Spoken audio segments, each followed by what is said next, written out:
everyone, today I'm doing another mental health awareness video, and today is another one on sectioning, and it's how it feels to be sectioned.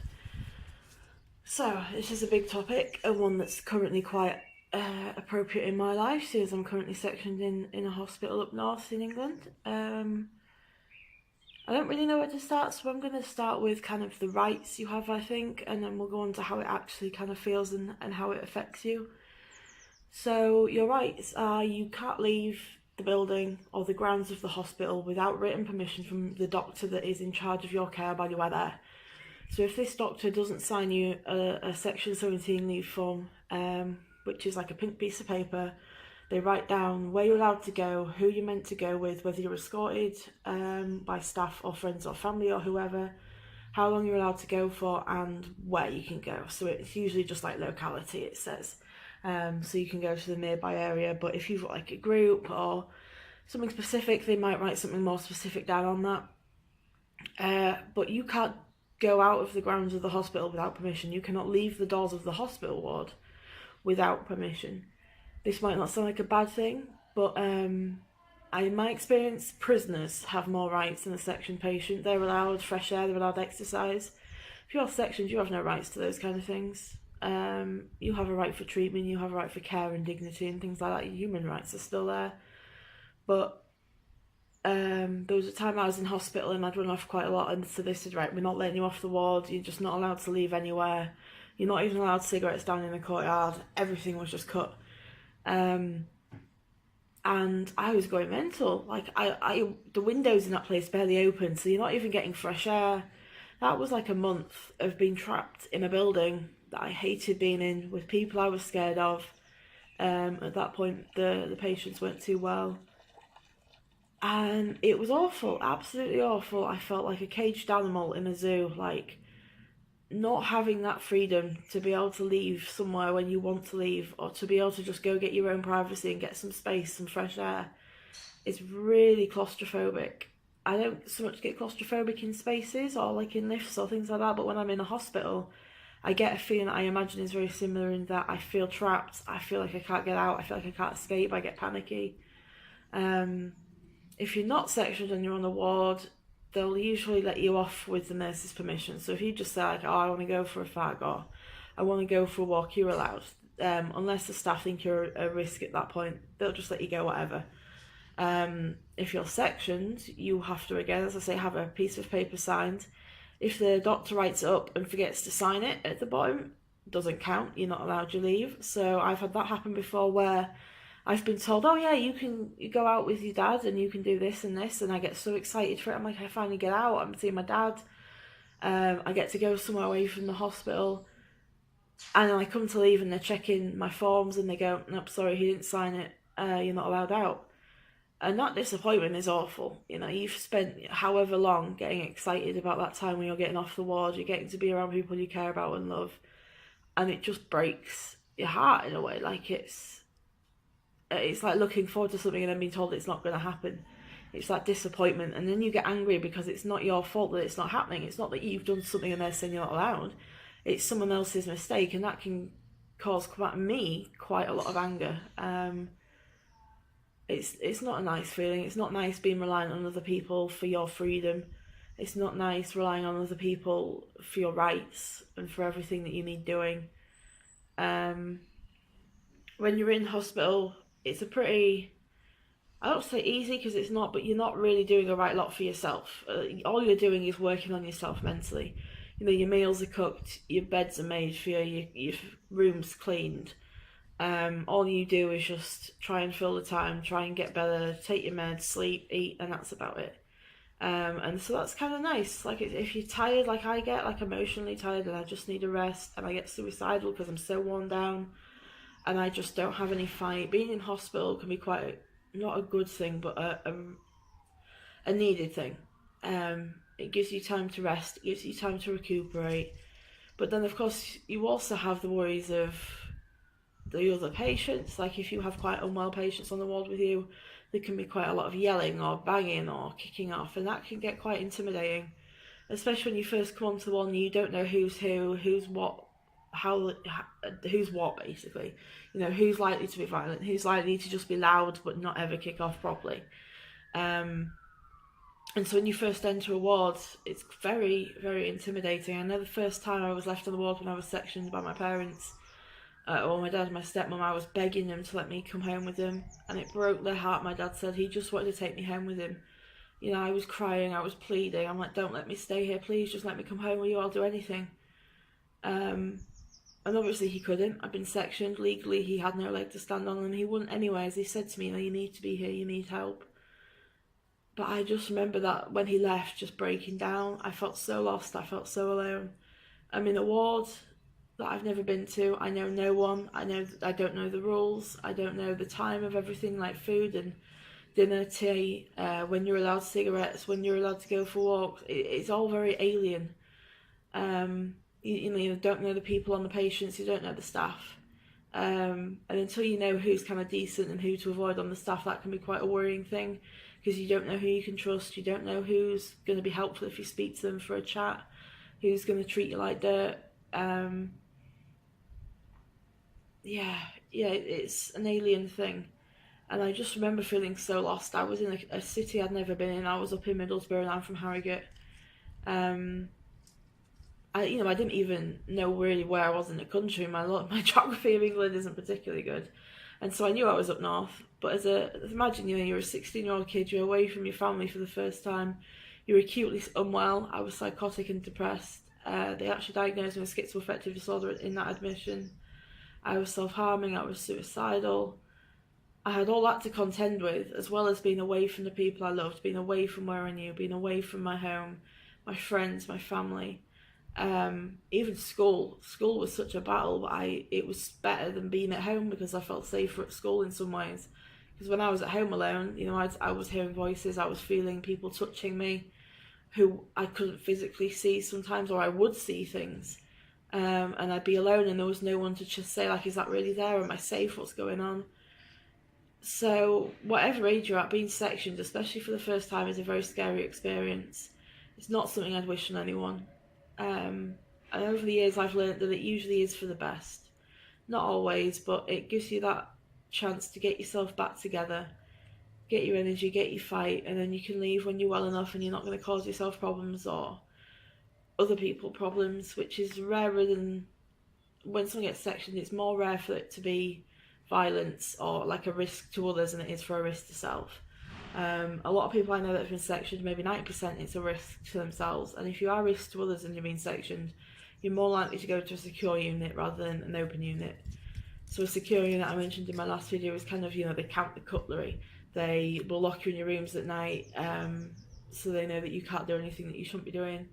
You'll have constant obs sometimes, which means a nurse is with you within arm's reach or within eyesight a lot of the time.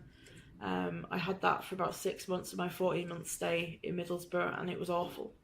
I was a 16-year-old lass, in puberty, and then when I was going to the toilet, I had some 34-year-old woman watching me.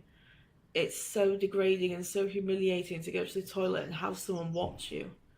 And some of them, you could say, would you mind turning around? Like, what am I going to do? I'm on the toilet. I don't want to do anything that's going to make you want to look at me. I'm not going to try and harm myself while I'm having a pee.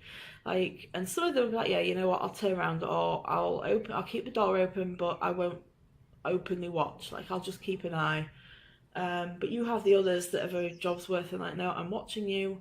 I'm not having you do anything. I don't mean to be vulgar, but having a poo in front of someone and then having, wiping, stuff like that, it's humiliating, it's degrading, it's shameful, you feel terrible. I remember when I was 16 in that admission in Middlesbrough, I fainted in the shower. I hadn't eaten for 3 weeks because I thought people were trying to poison me.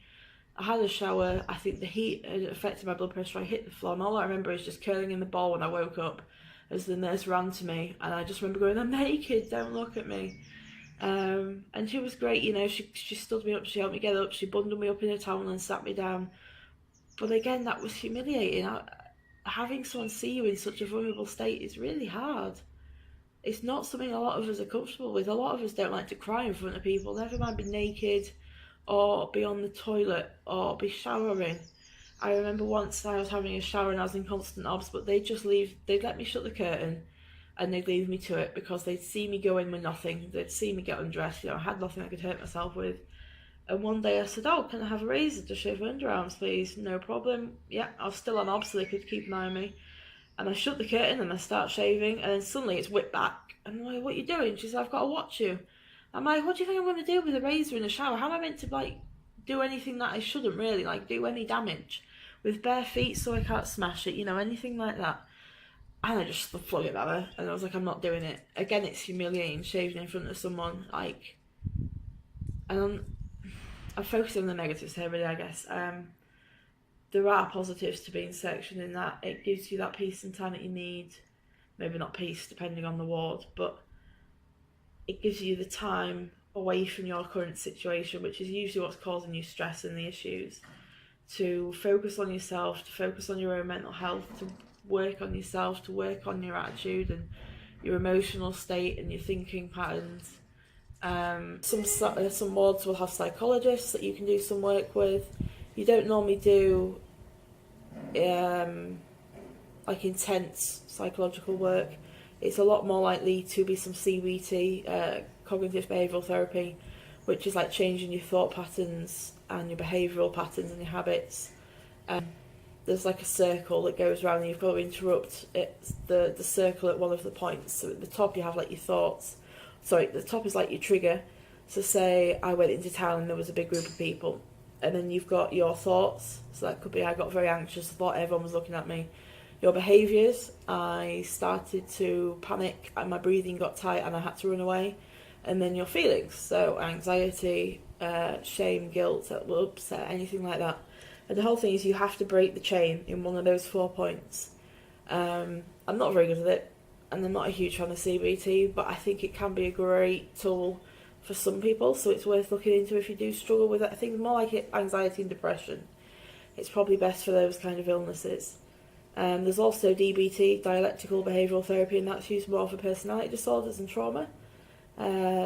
That's also another tool that I'm not a big fan of, but I think it can be amazing for some people. There's EMDR, which is more used for trauma, which is, I'm not even sure what that stands for, to be honest. It's like rapid eye movement, where you move your eyes while processing a event. So you will think or talk about an event that happened, usually a trauma, and you'll be moving your eyes from left to right. Sounds daft, but it's meant to be a great tool for helping people process things and clearing flashbacks and nightmares and more dissociative illnesses, because it helps you process the things that have caused that. I was actually in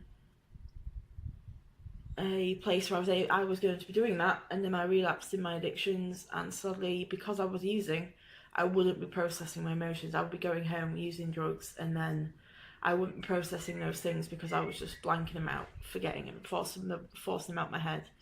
But if you're in a place where you feel you are ready for that, I would highly recommend looking up these kinds of things, CBT, DBT and EMDR, for whatever you have, whatever you think you could benefit from. There's a lot of online tools that you can use, so you don't even have to have a counsellor or a psychologist. You can do it on your own at home. You could have a friend help you. You could have a friend, or a priest, a bishop, someone you trust dearly and that you believe will want the best for you and that will be willing to help you. It helps to have people to be accountable to, especially if you self-harm, for people to just check in and be like, "Hey, how are you today? How are you doing? Have you stayed safe? Do you need help with anything? Do you want to meet up for a chat? Do you want a phone call?" Sorry, I'm going off topic here, so let's get back to being sectioned. So, you don't have any rights in terms of leaving the ward, fresh air, exercise, that kind of thing, that even prisoners have. On a section 2, you cannot be forced to have treatment. A section 2 is purely for assessment. So that will be where they're checking to see what help you need, what illness they believe you have, how they can best do that and help you with it. A section 3 is they can force treatment on you on a section 3, whether through injections or tablets, even patches in some cases, but they're legally entitled to force that medication on you, into you, whatever. There's one thing that can happen in the hospital where if you're kicking off, you're getting very angry, you can get restrained sometimes, you can get injected. called, and it's intramuscular, which means it's an injection into your bum usually. Now this only happens if you're being very aggressive, quite violent maybe, and there's a risk of someone getting hurt badly, whether you or someone else. It's an awful thing, again very degrading, but it is for your own safety and others. And I don't know any staff member that ever enjoys doing that. Like, they're always very apologetic when you kind of come round from it. They always feel quite guilty that they've had to do that, but sometimes it is the best thing to do for someone's safety. Other things that kind of affect you on sections is just the lack of freedom, not being able to go where you want, when you want, not being able to just even have a cigarette when you want. You know, there's a lot of hospitals now are non-smoking in England, so before it was that you could smoke on the grounds, and now you're not even allowed to do that. You were allowed to smoke on certain places that were kind of like pinpointed on the grounds, and then it was that you had to go off the grounds, but they'd kind of turn a blind eye if you were doing it, kind of, not obviously, and kind of keeping it to yourself. And now hospitals in England are completely non-smoking, so you're not allowed to do it anywhere within a hospital area. And if you're on a section, that means that you basically quit smoking when you're in hospital, because you can't get off the grounds legally without permission. And if you've been sectioned, you don't normally get leave for a week or so, maybe a couple of weeks, even longer, depending on how they think you're doing and how safe you are. So that could be like a month without a cigarette. And if you're a smoker who smokes 20 a day like I was when I've been sectioned, that is awful. Like, and if you're not a smoker, you won't understand, but sometimes all you need is the cigarette to calm you down. Someone could be kicking off and you go, you know what, mate, come on, let's have a fag. And they'll de-escalate, they'll calm down so much quicker than if you say, no, I'm sorry, you're not allowed to go for a cigarette. You know, you've got to stay on the ward here. People just get worse and worse, and angrier and angrier, and more stressed and more stressed. And sometimes all that's needed is just simply a cigarette. And a lot of staff understand that, especially the smokers, but there's just nothing they can do about it. It's the law, they can't change that.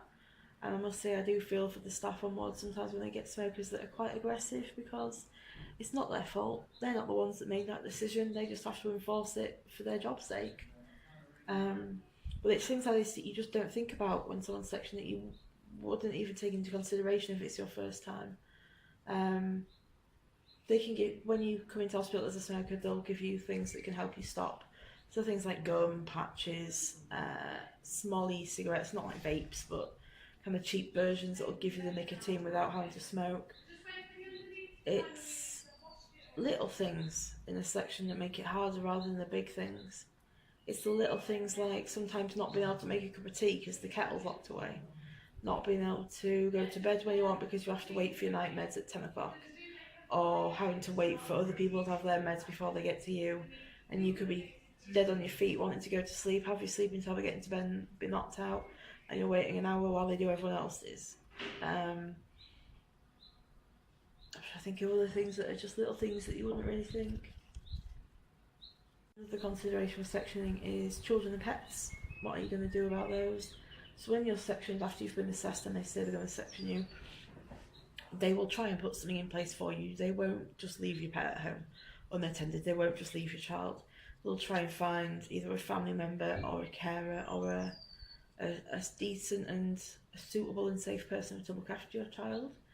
But that must be heartbreaking for parents who have to leave their children, especially younger children who won't understand why their mum or dad's leaving them for a while, why their mum and dad's not the same as they used to be.